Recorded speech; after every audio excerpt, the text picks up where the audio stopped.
Now watch, I've got a little infrared remote. I click it.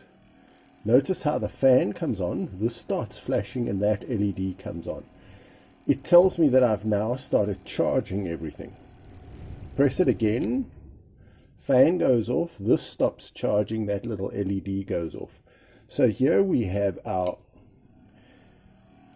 standalone system whereby I can charge anything with a USB port. In this case, I'm running a USB fan and I'm charging this little torch, and I can control it all by this little infrared remote. Switch it on, switch it off. So I'd like to show you how we went about building the circuit, the circuits, the program. And I think it's jolly nice that I could take any USB appliance, plug it in there. In this case, it's the fan. Plug any USB related appliance in there, and then I can control it with this little infrared remote. I can switch it on, switch it off. There are certain things about this whole breadboard that I really do like. For example, let's take this relay switch off. Now it's got two little leads that plug directly into the breadboard, and they attach to the positive lead there, and then there's a lead there, and there's a diode across the relay. So I left this little row for the relay to be plugged into. So that's the first thing I like. The relay is rather untidy because it's got the 1, 2, 3. It's the common, the normally open and the normally closed leads. That makes the circuit untidy. So if we take the relay out, it's a lot tidier. Then this circuit has got this row here is for the negative terminal. So that plugs into this row, or that is also the negative. So just look how neat the circuit looks. And I'm going to also, this is the lead that goes to the USB connection. So if I take all of that out, just now look how tidy everything begins to look. So this lead here, let's get something to point with. Right, so this is the positive line, and it also connects to this first pin here, which is the positive line. This is pin, I think, 22 or something. The last pin is the negative line, and look how I've got a line connecting it to there. So that's also the negative line. So there's a negative line. Anything that needs to be plugged into 0 volts is plugged into one of those two lines, and anything that needs to be plugged into 5 volts is plugged into these two lines. And notice there's also, it's just an ordinary piece of wire. So I use this kind of wire, fencing wire or hardware wire to wire. So I connect this positive track with this positive track, that negative track with that negative track, and then I try and keep all the lines either straight up or straight across. There's a slight exception there, but notice everything is tightly in. So I think this whole circuit really looks beautiful, works well. You know, I just love this method of doing things. I like these firm wires, not this kind of soft wire that bends and is hard to push in. But anyway, any wire is fine. It's just not insulated, so you've got to keep everything separated. So I'll show you now what this circuit looks like on a circuit diagram, and I'll explain that to you. So here was my original circuit diagram that I worked off. It's a bit untidy, but it kind of serves the purpose. So you go, there's the 0 volts, there's the 5 volts leads. This, the PIC goes to the transistor. 1 lead of the transistor goes to this register. A2, I think it is, A5, A4, A3, I think it's A2, or I might have put it to, A2 there. And then this side of the 2N222 transistor goes and it connects to the diode and it connects to the relay.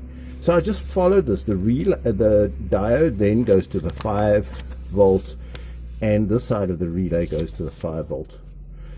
So that is the circuit that I followed. Then I drew it neatly as it is on the so actually only the first, I'm going to, I think, put this a bit higher so it can take in the whole diagram. Okay, so I guess that's a bit better. So again, what you see is there's a bank of 0 volts that goes to the 0 volts. This goes to the USB or to a power block or any 5 volt power supply. Here, this side is 5 volts, 5 volts, 0 volts, 0 volts, 0 volts, 5 volts along here. That resistor, that resistor, that diode, that T-SOP, that T-SOP, that transistor there. And so I've drawn how exactly I wired it on this diagram. Then the relay plugs into that pin and that pin. There's the relay. What the relay does is it closes a 5 volt circuit that's also attached to this. And the relay then, when it turns on, there's, as I say, the lead's tapped off from here. And I have a break in a 5 volt circuit. So let me see if I can just draw it for you. The relay closes a normally open switch. And this is a wire tapped like this, and it goes to the switch that is normally open.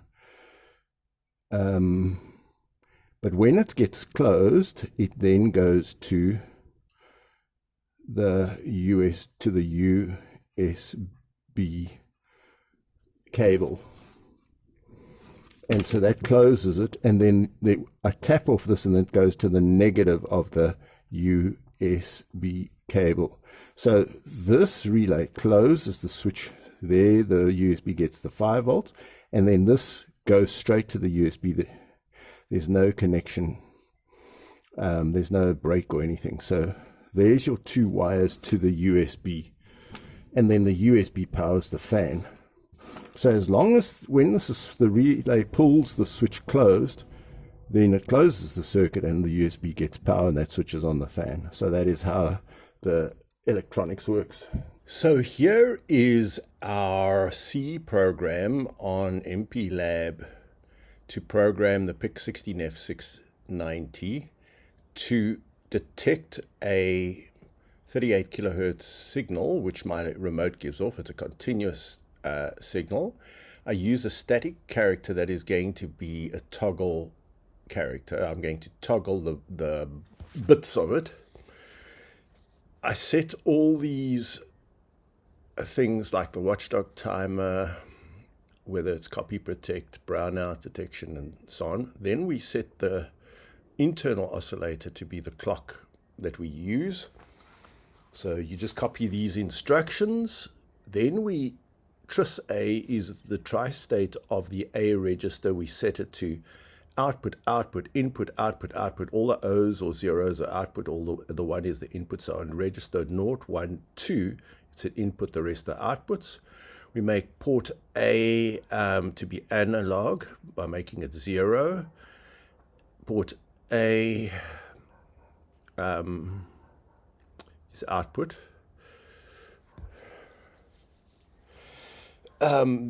We don't make it analog because we don't need analog. We make the tri-state of the B to be output and C to be output. And then we go to a while next loop.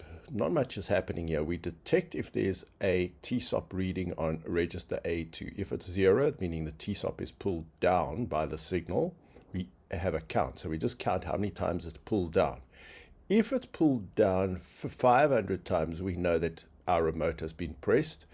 Then we toggle the LED so that it toggles on, and if it's on, it toggles off. If it's off, it toggles on. And that is, then we make here, we set the port A to be whatever flashing LEDs is.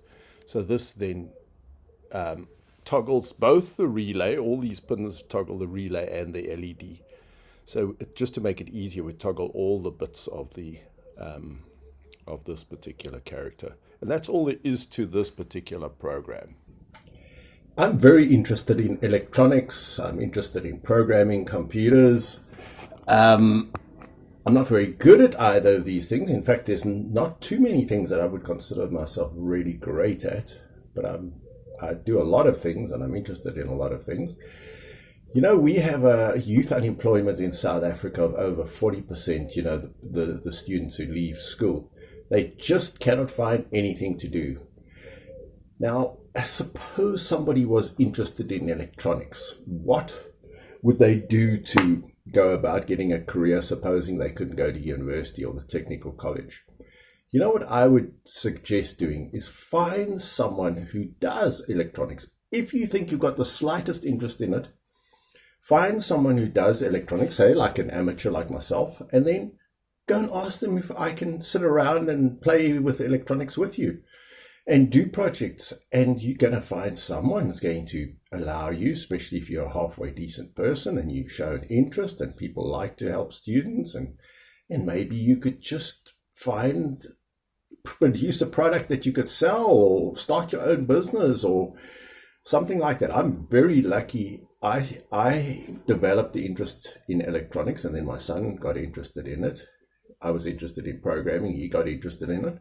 And he's 100 times better than me. So when I get stuck on any program or with something electronic, I go as far as I can go, and then I call him and I ask him, can you debug this, or can you tell me suggest something that maybe I can do? And if I can't sort it out, which I probably could if I took much longer, many more days to figure it out, but he then comes and sorts it out for me. So it's really great having a mentor.